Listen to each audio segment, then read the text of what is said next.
My lovely viewers, আসসালামু আলাইকুম। আবারও একবার সবাইকে স্বাগত জানাচ্ছি আনান্তিস কিচেন ফেস্টিভ্যাল থেকে। আমি তাহমিনা সুচি। আজকের আরও একটি নতুন রান্নায় শেয়ার করছি চিকেনের সিম্পল একটি রেসিপি, ড্রাগন চিকেন।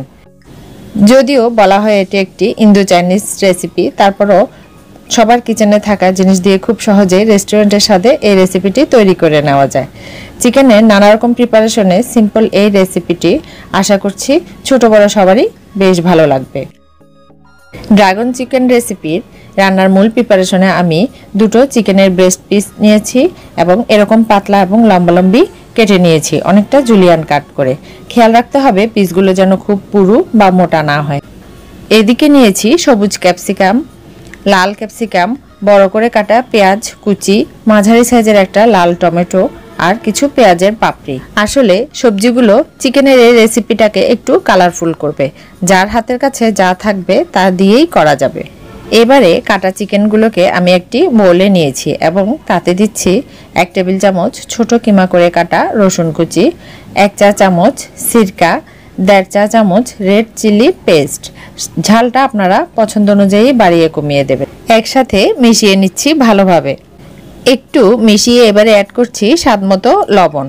আবারও লবণ সহ সব চিকেন ভালোভাবে মিশিয়ে এবারে অ্যাড করব একটি ডিমের সাদা অংশ। আমি ডিমের সাদা অংশকে আলাদা করার জন্য এভাবে একটি ছাঁকনিতে ঢেলে নিয়েছি। সাদা অংশটা এতে নিচে পড়ে যাবে। এবারে ডিমের সাদা অংশের সাথে সবগুলো মশলা সহ চিকেন আরও একটু ভালোভাবে নেড়ে চেড়ে ঢাকনা দিয়ে রেস্টে রাখতে হবে। তবে খুব বেশি সময় রেস্টে না রাখলেও চলবে। আমি 15 থেকে 20 মিনিট রেস্টে রাখছি। এ পর্যায়ে একটি স্টার ফ্রাই সস রেডি করে নিব। এতে রান্নার সময় তাড়াহুড়ো হয় না। নিয়েছি 3 টেবিল চামচ টমেটো সস, 1 টেবিল চামচ সয়া সস ও 1 টেবিল চামচ পরিমাণ চিলি সস। সবকিছু ভালোভাবে মিশিয়ে রেডি করে এটাও একপাশে রাখছি। 20 মিনিট পর ঢাকনা খুলে মাংসে দিচ্ছি বড় 1 চা চামচ ময়দা ও 1/4 কাপ কর্নফ্লাওয়ার। ভালোভাবে মিশিয়ে নিচ্ছি। মাখানোটা কেউ চাইলে হাতেও মাখাতে পারেন। আমি আমার সুবিধা মতো এরকম একটি স্প্যাচুলা অথবা হাতা দিয়ে মেখে নিচ্ছি। দেখুন খুব সুন্দর এক লেয়ার কোডিং হয়ে গিয়েছে। এই পর্যায়ে আবারও 1 টেবিল চামচ কর্নফ্লাওয়ার দিয়ে আবারও মিশালে আরও একটি কোডিং হবে চিকেনের গায়ে।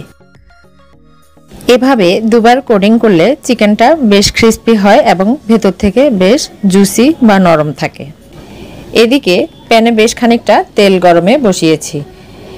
এবার চুলা মিডিয়াম ফ্লেমে রেখে মাংসগুলোকে ভেজে নেব। খুব বেশি গাদাগাদি করে না ভাজাই ভালো এবং মাংসগুলো খুব বেশি সময় ধরেও ভাজতে হবে না। এক ব্যাচ ভাজা হলে প্লেটে উঠিয়ে নিচ্ছি। প্রথম ব্যাচের মাংসগুলো উঠিয়ে নিয়ে তেলটা আবারও গরম হলে দ্বিতীয় ব্যাচের মাংসগুলো ভেজে ফিরে আসছি। এবার চুলায় প্রথমে একটি প্যান হাই হিটে খুব ভালো করে গরম করে নিতে হবে এবং গরম হয়ে গেলে তাতে 1 টেবিল চামচ পরিমাণ তেল দিয়েছি। এবার তেলে দিচ্ছি রসুন কুচি 1 টেবিল চামচ পরিমাণ, নেড়েচেড়ে অ্যাড করছি আদা কিমা কুচি 1 টেবিল চামচ। সামান্য গোল্ডেন ফ্রাই হতেই খুব সুন্দর একটা স্মেল সারা কিচেন জুড়ে। এবার অ্যাড করছি বড় করে কাটা পেঁয়াজ, নেড়েচেড়ে দিচ্ছি সবুজ ক্যাপসিকাম, লাল ক্যাপসিকাম।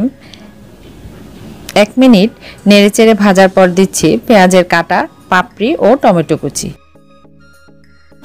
খুব বেশি রান্না করব না, আরও 1 মিনিট মতন নেড়েচেড়ে এবারে দিচ্ছি আগে থেকে রেডি করা সেই সসের মিশ্রণ। 1 মিনিটের মতো সব মিশিয়ে অ্যাড করছি ক্রিস্পি ফ্রাই করা সব চিকেনের পিসগুলো। আরও একবার ভালোভাবে উল্টে পাল্টে টস করে মিক্স করব।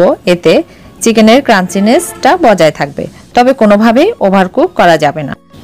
আপনার টেস্ট অনুযায়ী সস আরেকটু বাড়িয়ে কমিয়ে দিতে পারেন। ব্যাস রেডি আমার ডেলিশিয়াস ড্রাগন চিকেন। এবার ফাইনালি প্লেট আউট করছি। আমি শিওর দেখেই আপনারা বুঝতে পারছেন কত ডেলিশিয়াসভাবে বানানো হয়েছে এই ড্রাগন চিকেনের রেসিপিটি।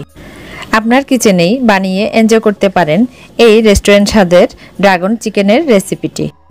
সবশেষে এবারে উপর থেকে দিয়ে দিচ্ছি কিছুটা রোস্টেড সাদা তেল। ভালো লাগলে রেসিপিটি বাসায় অবশ্যই ট্রাই করতে পারেন। এতক্ষণ ভিডিওটি দেখার জন্য অসংখ্য ধন্যবাদ। আজকের মতো এখানে বিদায় নিচ্ছি। সবাই অনেক ভালো থাকবেন। আল্লাহ হাফেজ।